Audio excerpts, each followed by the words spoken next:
قرآن کے اندر ارشاد فرماتا ہے یا ایھا الذین آمنوا اتقوا اللہ وکونوا مع الصادقین، یعنی کہ ایمان والوں اللہ سے ڈرو اور سچوں کے ساتھ ہو جاؤ۔ کون کہتا ہے؟ یہ ہمارا اور آپ کا پروردگار یہ حکم دے رہا ہے۔ کہاں؟ قرآن کے اندر۔ تو حضرات محترم، ہم میں سے ہر کسی کو تو قرآن پڑھنا نہیں آتا، کسی نہ کسی کو آتا تو ہے۔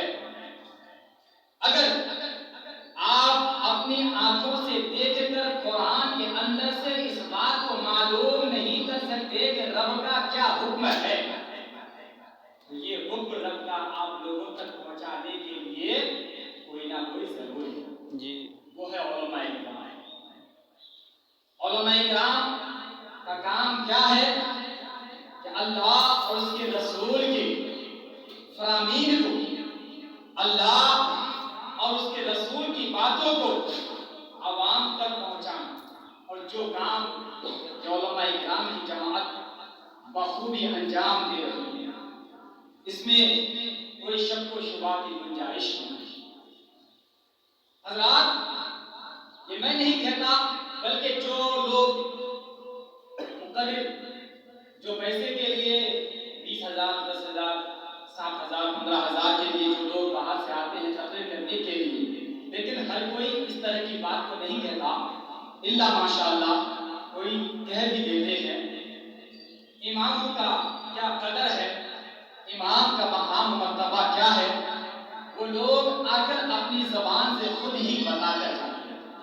میں نام لے کر بتاتا ہوں، جو ایم پی بھی ہے، جو بلیا کے رہنے والے ہیں، غلام رسول بلیا بھی جن کا نام ہے، فیس بک میں میں نے ان کی کلپ دیکھی، مطلب کہ ان کی تقریر فیس بک میں میں نے دیکھی۔ وہ ایک ایم پی بھی ہے جنتا ہوا، جو پارلیمنٹ میں جاتے ہیں، قوم کی باتوں کو رکھتے ہیں، تو وہ اپنی زبان سے کہتے ہیں، عوام کو یہ میسج دیتے ہیں، ہمارے جیسے گاؤں والوں کو، ہمارے جیسے سماج میں رہنے والوں کو یہ میسج دیتے ہیں کہ لوگوں، تم اگر یہ سمجھو کہ جو 15,000 لے کر ایک رات تقریر کرنے کے لیے آتا ہے تو دین کا اصل کام وہی کرتے ہیں، تو تم غلط ہو، تم رانگ سمجھ رہے ہو، تمہاری انڈرسٹینڈنگ غلط ہے۔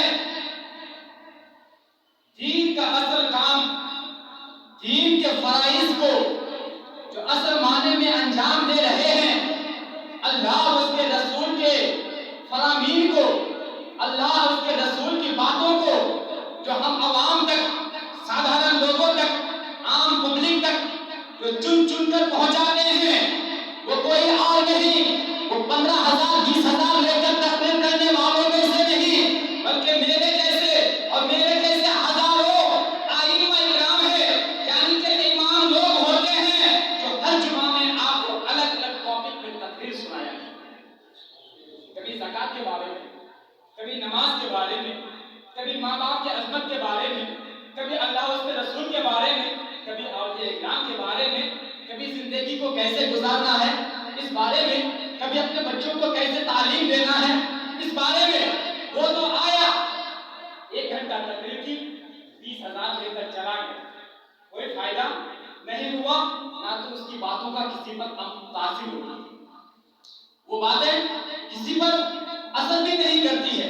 تو اللہ، یہ میں نہیں کہتا، بلکہ اچھے اچھے عالم علماء لوگ کہتے ہیں، یہ بات تو میں نے آپ لوگوں تک پہنچائی۔ امام کا قدر کرنا چاہیے، چاہے آپ لوگ ہو، چاہے دنیا کا کوئی بھی انسان ہو جائے، سب سے پہلے اماموں کی قدر کرنا چاہیے۔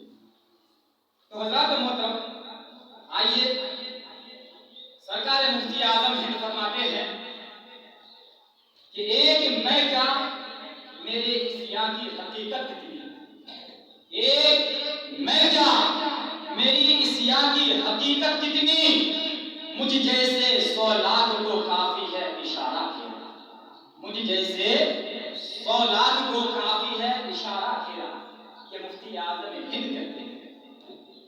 حضرات، ہم اور آپ خوش نصیب ہیں کہ ہم سنی صحیح درست عقیدہ مسلمان ہیں. ہم اللہ کو مانتے ہیں, اللہ کے رسول کو مانتے ہیں, ساتھ میں اللہ کے ولیوں کو بھی مانتے ہیں. جی حضرات محترم, میں نے ان پتوں کو, یہ جو درخت ہے, یہ درخت ہے, یہ پیڑ پودے ہیں, جب تھوڑی سی ہوا کا جھونکا آتا ہے تو میں ان کو اڑتا ہوا دیکھتا ہوں. یہ پتے ادھر ادھر اڑنے لگتے ہیں, بکھرنے لگتے ہیں. ہوا تھوڑی سی تیز چلتی ہے تو یہاں کا پتا اڑ کر نہ جانے کہاں چلا جاتا ہے, پتا بھی نہیں چلتا. ان اڑتے ہوئے پتوں کو دیکھ کر, ان بکھرے ہوئے پتوں کو دیکھ کر, یہ ٹوٹتے ہوئے پتوں کو دیکھ کر, ان کمزور سے پتوں کو دیکھ کر, اور پھر میں نے اسی جگہ ایک ایسا پتا بھی دیکھا کہ ہوا آئی بھی, تیزی کے ساتھ آئی, بھرپور طاقت سے آئی, لیکن وہ پتا وہی کا وہی رہ گیا. وہ پتا اپنی جگہ سے ہلا بھی گیا اور بہت سے پتے وہاں سے اڑ گئے. ان اڑنے والے پتوں میں سے میں نے پوچھا, ان اڑنے والے پتوں سے پوچھا, اے پتوں ذرا یہ تو بتاؤ کہ تم فلاں جگہ تھے لیکن اڑ کر یہاں کیوں آ گئے؟ تو وہ پتا جواب دیتا ہے کہ ہم اڑ کر اس لیے آ گئے, ہمارے اندر زیادہ طاقت نہیں, ہم زیادہ وزندار نہیں ہیں. ہوا کا جھونکا آتا ہے, جب ہلکی سی ہوا آتی ہے تو ہم ہلکے ہلکے اڑنے لگتے ہیں, لیکن جیسے ہی ہوا تیز ہوتی ہے تو ہم نہ جانے چند منٹ میں کہاں سے کہاں پہنچ جاتے ہیں یہ ہم کو پتا بھی نہیں. ہم ایک مقام سے دوسرے مقام پر کیسے تبدیل ہو جاتے ہیں یہ ہم کو پتا نہیں چلتا ہے. حضرات محترم, وہ پتا یہ کہتا ہے کہ ہم کمزور ہیں, ہم لاغر ہیں, ناتواں ہیں, بے بس ہیں, بے کس ہیں, بے سہارا ہے, ہمارا کوئی سہارا نہیں. اب پھر میں اس پتے سے پوچھا جو پتا اپنی جگہ سے ہلا بھی نہیں, جو اپنی پہلے سے, جو اپنے مقام سے ہلا بھی نہیں. پھر میں اس کے پاس گیا اور جا کر کہنے لگا, اے پتا ذرا یہ تو بتا کہ ہوا آئی, یہاں جتنے بھی پتے تھے تمام کے تمام اڑ گئے, لیکن تو اپنی جگہ سے اڑا کیوں نہیں, تو اپنی جگہ سے ہلا کیوں نہیں, تو اپنی جگہ سے بھاگا کیوں نہیں؟ تو وہ پتا جواب دیتا ہے کہ یوں تو میں کمزور ہوں, یوں تو میں لاغر و ناتواں ہوں, میرے اندر نہ تو قوت ہے, میرے اندر نہ تو صلاحیت ہے, نہ تو میں جگہ رہ سکتا تھا یہاں اگر میں ہوں تو اس لیے کہ تم جو دیکھ رہے ہو کہ میرے اوپر ایک پتھر بیٹھا ہوا ہے, جس پتھر کو یہ ہوا ہلا نہیں سکتی. ہوا آئی, اپنے طاقت کو دکھا کر چلی گئی, پتھر کو ہلا نہ پائی, ہوا گزر گئی, نہ تو یہ پتھر ہلا, اور پتھر کی وجہ سے میں بھی اپنی جگہ پر قائم و دائم رہا. یہاں جو میں زندہ رہ گیا, یہاں جو میں زندہ رہا, تو یہ میرا کمال نہیں ہے, بلکہ میرے اوپر جو پتھر دبا کر رکھا تھا اس پتھر کا کمال ہے. بولو سبحان اللہ. حضرات محترم, یہاں پر آپ کو میں ایگزامپل دینے کے لیے بتایا, وہی بات ہم سب نے صحیح اور عقیدہ مسلمانوں کی ہے. ہم نبی کے دامن کو پکڑے رکھیں گے, ہم اگرچہ گنہگار ہوں گے, ہم ولیوں کے دامن کو پکڑے رکھیں گے, اگرچہ ہم گنہگار ہوں گے, ہم صحیح طور پر اپنے ایمان کو صحیح سلامت رکھیں گے, صحیح طور پر قرآن و حدیث کی باتوں کو مان کر چلیں گے. اگرچہ ہم کما حق ہو اللہ تبارک و تعالیٰ اور اس کے رسول کے حکم کو ادا نہیں کر پائیں گے, اگر ہمارا ایمان تازہ رہا, اگر ہمارا ایمان زندہ رہا, اگر ہمارا ایمان سلامت رہا, تو یاد رکھ لو اور اپنے ذہن کے تحقیق پر اس بات کو نوٹ کر لو کہ اللہ اس کے رسول کے صدقے میں ہمارے گناہ بھی معاف کیے جائیں گے اور ہم جنت کے مستحق بھی بن جائیں گے. بے شک سبحان اللہ. اس پتھر کا مثال دے کر اور پتے کا مثال دے کر یہ سمجھایا کہ اللہ کے ولیوں کے دامن سے جب وابستہ ہو جاؤ گے تو تم پھر جہنم میں نہیں گرو گے, بلکہ ڈگمگاتے ہوئے بھی تم جنت تک پہنچ ہی جاؤ گے. اللہ اس کے رسول کے صدقے میں اور یہ اکرام کے صدقے میں انشاءاللہ ضرور بھی ضرور جنت تک پہنچو گے. اب اللہ کے ولیوں سے کیا فائدہ ہوتا ہے وہ بھی سن لیجیے.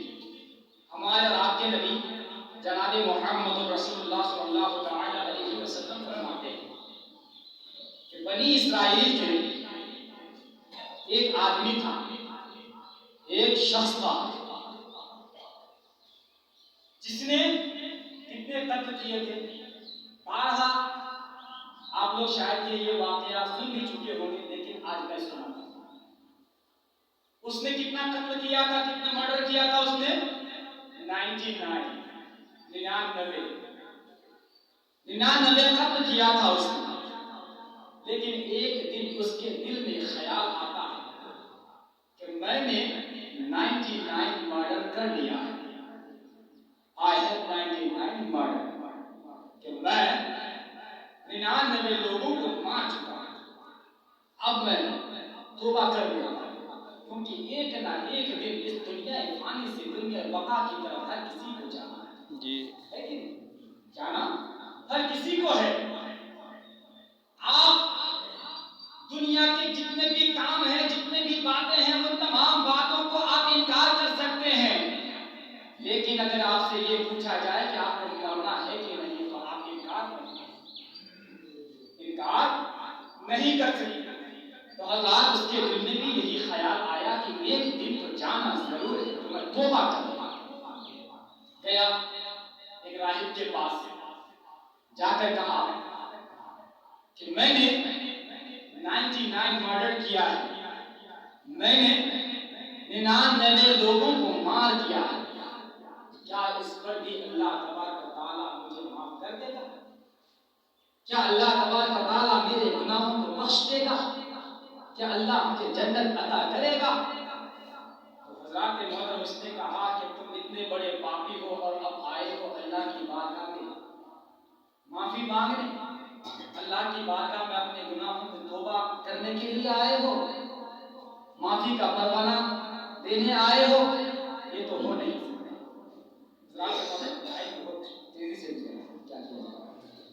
تو حضرات اس نے کیا کہا کہ تمہارے گناہوں کی مغفرت نہیں ہو سکتی۔ اس نے کہا کہ جب 99 ہو ہی چکا ہے، 99 ہو چکا ہے، تو 100 کیوں نہ ہو جائے؟ جب میں جنت میں نہیں جا سکتا، جب میرے گناہوں کو معاف نہیں کیا جا سکتا، تو اس نے اس کو بھی مان لیا۔ اب کچھ دنوں کے بعد کیا ہوا کہ پھر اس کے دل میں خیال آیا، لوگوں کے ساتھ مشورہ کیا کہ میں اپنے گناہوں کو معاف کرانا چاہتا ہوں، تو لوگوں نے اس کو یہ ایڈوائس دیا کہ فلاں بستی میں چلے جاؤ، وہاں ایک اللہ کا ولی ہے، وہاں جاؤ گے تو ممکن ہے کہ تمہارے گناہ معاف ہو جائے، ممکن ہے اللہ تبارک و تعالیٰ تم کو معاف کر دے۔ حضرات محترم، وہ اسی تمنا کو لے ہوئے، اسی آرزو سے، اسی تمنا کو لے کر وہ اللہ کی ولی کی طرف اپنے قدم کو بڑھایا ہی تھا کہ موت کا فرشتہ آ جاتا ہے اور راستے میں ہی اس کی روح کو قبض کر لیا جاتا ہے، وہ راستے ہی میں مر جاتا ہے۔ اب گھر سے کیا ہوا کہ 100 مرڈر کرنے کی وجہ سے، 100 مرڈر کرنے کی وجہ سے عذاب کا فرشتہ بھی آیا ہوا ہے اور رحمت کا فرشتہ بھی آیا ہوا ہے۔ عذاب کے فرشتے یہ کہتے ہیں کہ یہ بہت بڑا گنہگار تھا، ہم کو اس کو جہنم میں لے جانے دو، اس کو عذاب دینے دو۔ اور رحمت کا فرشتہ کہتا ہے کہ گرچہ یہ گنہگار تھا، لیکن یہ توبہ کرنے کے لیے اللہ کی ولی کی بارگاہ کی طرف جا رہا تھا، اللہ کے مقبول بندے کی طرف جا رہا تھا، لہٰذا اس کو ہم لوگوں کو لے جانے دیا جائے، ہم اس کو جنت میں لے جائیں۔ حضرات محترم، فرشتوں کے آپس میں جھگڑا چھڑ گیا، فرشتوں کے آپس میں تنازع چھڑ گیا۔ اللہ تبارک و تعالیٰ کی طرف سے حکم ہوا، اے فرشتوں زمین کو ناپ لو، اگر زمین آبادی سے قریب ہوگی تو اے جہنم کے فرشتوں بے شک تم اس کو جہنم میں ڈال دینا، اور رحمت کے فرشتوں سن لو، اگر زمین اگر یہ اللہ کے ولی سے قریب ہوا تم اس کو جنت میں لے کے چلے جانا۔ حضرات محترم، وہ تو آبادی سے چند ہی قدم چلا تھا، اب اللہ کے ولی تو بہت دور تھے، لیکن جیسے فرشتوں نے زمین کو ناپنا شروع کیا تو اللہ تبارک و تعالیٰ زمین کو حکم دیتا ہے، اے زمین کو سمٹ جا اور میرے اس بندے کو میرے بندے سے قریب کر دے، میرے محبوب مقبول بندے سے قریب کر دے۔ حضرات محترم، اللہ کا حکم ہوا، زمین آپس میں سمٹ گئی، اور رحمت کے عذاب کے فرشتوں نے جب زمین کو ناپا تو اس کو آبادی سے قریب ہونا چاہیے تھا، تو وہ آبادی سے قریب نہیں بلکہ اللہ والے کے قریب ہو گیا تھا، اسی لیے رحمت کے فرشتوں نے اس کو جنت میں بے شک سے یہ ہے اللہ کے ولیوں سے وابستہ ہونے کا، اور پھر یہ ہے ہم لوگوں کا فائدہ۔ تو حضرات محترم، ابھی یہ اعلان سن لیجیے، دھان